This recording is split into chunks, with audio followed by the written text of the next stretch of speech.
faut avouer que je suis le plus malheureux des hommes. Ouais.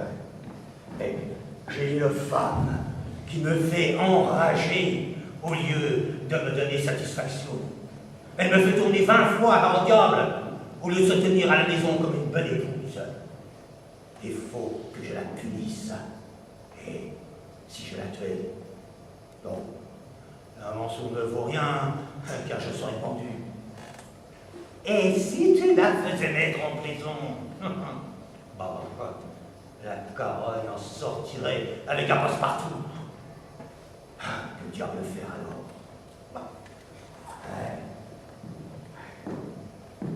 Ouais, je m'en vais aller chez monsieur le médecin pour lui demander bon conseil.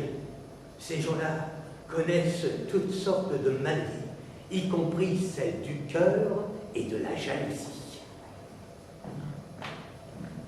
Monsieur, je vous assure que vous m'obligez beaucoup de me tenir quelquefois compagnie.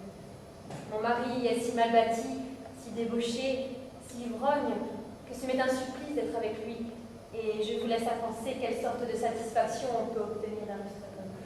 Mademoiselle, vous me faites trop d'honneur de vouloir souffrir, et je vous promets de témoigner de tout mon courage à cette satisfaction. Et puisque vous témoignez que ma compagnie ne vous est pas désagréable, je vous ferai savoir, mon cher Bourgeois, que vous acceptiez mes empressements. Ah, changez de discours. Voilà votre nous qui arrive. Mademoiselle, je suis au désespoir de vous apporter de si méchantes nouvelles. Mais aussi bien les auriez-vous apprises de quelqu'un d'autre, et puisque votre frère est fort malade. Monsieur, n'en dites pas davantage. Je suis votre servante et vous rends grâce de la peine que vous avez prise à venir m'avertir. Ma foi, sans aller chez le notaire, voici le certificat de mon coculage. Ah, madame la carogne, je vous trouve avec un homme, malgré les interdictions que je vous ai faites. Vous voulez m'envoyer dans la constellation du Bélier ou du Capricorne? Eh bien, faut-il gronder pour cela? Ce monsieur, comment s'appelle-t-il déjà? Ma mère. Ce monsieur vient de m'apprendre que mon frère est fort malade. Où est le sujet de querelle? Ah, le voilà revenu, je m'étonnais bien si nous envions notre repos.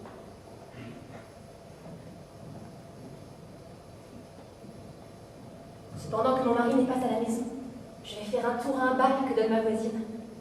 Il ne s'apercevra même pas que je suis sortie, car il est quelque part au cabaret. Je serai de retour avant lui. Ce maroufle-là me laisse toute seule à la maison, comme si j'étais son chien.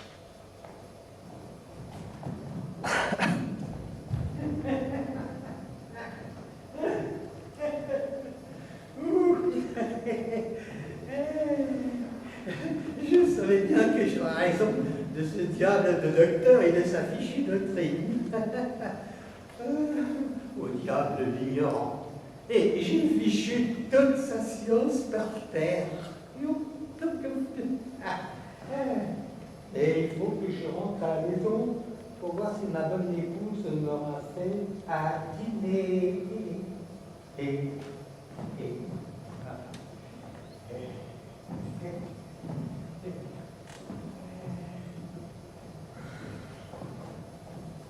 Comme je suis malheureuse, je suis arrivée comme tout le monde sortait. Mais n'importe, ce sera pour une autre fois. Je m'en vais cependant rentrer au logis, comme si de rien n'était. La porte est fermée.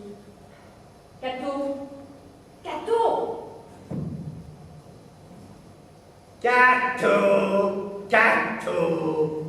Eh bien, madame la carogne, d'où venez-vous et qu'est-ce qu'elle a fait, Cato? D'où je viens? Ouvre-moi, et je te le dirai après. Tu peux aller coucher là d'où tu viens, ou si tu le préfères dans la rue. Je n'ouvre pas une coureuse comme toi. Eh bien oui, je suis seule. Qu'en veux-tu dire? Tu me querelles lorsque je suis en compagnie. Comment faut-il donc faire? Il faut être retiré à la maison, donner ordre au souper, avoir soin du ménage, des enfants. Oh, méfie de tant de discours inutiles. Adieu, bonsoir, va-t'en au diable et laisse-moi en repos. Tu ne veux donc pas m'ouvrir? Non, je ne t'ouvrirai pas. Et mon pauvre mari, je t'en supplie, ouvre-moi mon cher petit cœur. Crocodile, serpent venimeux, tu me caresses pour mieux me trahir. Ouvre donc. Adieu, rétro, Satanas! Tu n'as donc point de pitié de ta femme qui t'aime tant? Non. Tu t'es moqué de moi, je serai inexorable. Sais-tu bien que si tu me pousses à bout et que tu me mettes en colère, je ferai quelque chose dont tu te repentiras? Et que feras-tu, bonne chienne? Tiens, si tu ne mours, je m'en vais me tuer dans la porte. Mes parents, les voisins me trouveront morte et tu seras pendu. Oh, et bonne chienne, et qui perdra le plus de nous deux? Bah, tu n'es pas si sotte pour faire cette chose-là. Tu ne me crois donc pas? Non. Bien. Voilà un couple prêt. Et si tu ne mours, je m'en vais sur le champ m'en donner le coup au cœur. Et attention, voilà qui est bien pointu. Une dernière fois, tu ne veux donc pas m'ouvrir? Non, je ne t'ouvrirai pas. Je te l'ai déjà dit 20 fois. Tue-toi, crève et va-t'en au diable. Je ne m'en soucie guère. Adieu donc. Aïe, je suis morte.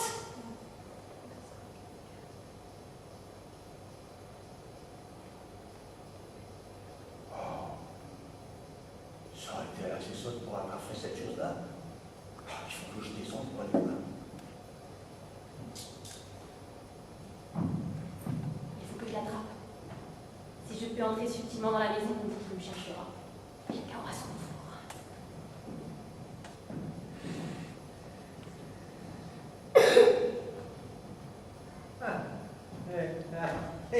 Elle est morte, et elle court comme le cheval de Pacolet.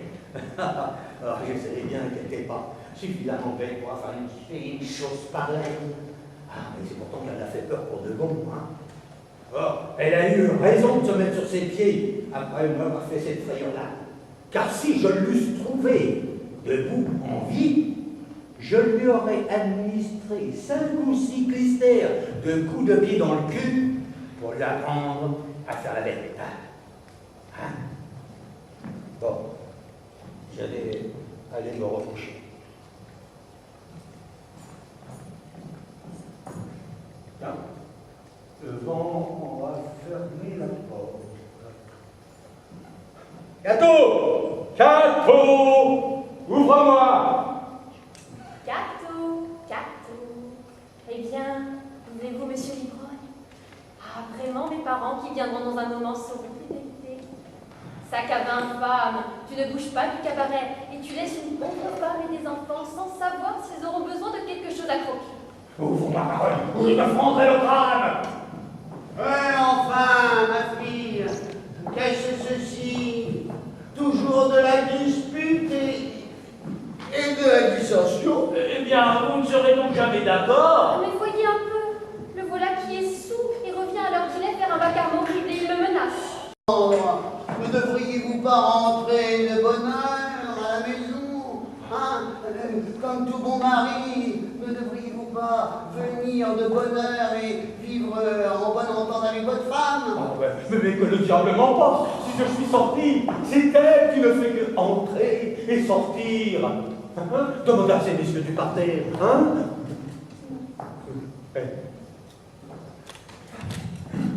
L'innocence est bafouée. C'est ça, accordez-vous, demandez-lui pardon. Moi, demander pardon. Plutôt l'envoyer au diable, oui. Hein? Oh non, je suis dans une colère, Oh, que je me sens. Enfin, ma fille, demandez du pardon, embrassez votre mari, et soyez bons amis.